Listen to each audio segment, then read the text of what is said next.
મોરા તે ગઢે બેઠી મોમાય, મોમાય માને બાપો.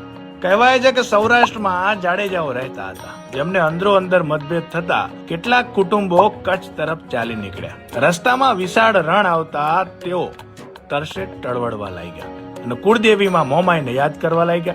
માડી 16 વર્ષની કન્યાનું સ્વરૂપ લઈ હાંડડી પર સવાર થઈને આવ્યા અને તેઓને મીઠું અમૃત જેવું પાણી પાયું. કહ્યું કે મારી સાંઢડીના પગલે પગલે ચાલ્યા આવજો. આગળ જતા એક ટીંબા પર હાંડડીના પગલા લુપ્ત થઈ ગયા અને માતાજીની સ્વયંભૂ મૂર્તિ, ચુંદડી, શ્રીફળ અને ત્રિશૂળ મળી આવ્યા અને જાડેજા કુટુંબોએ ત્યાં જ માતાજીની દેરી બનાવી. મોમાઈ માએ મોર થઈને રસ્તો બતાવ્યો હોવાથી આ જગ્યા મોમાઈ મોરા નામે પ્રસિદ્ધ થઈ.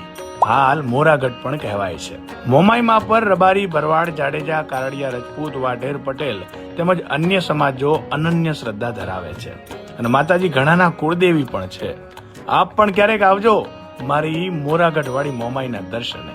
જય મોમાઈમાં.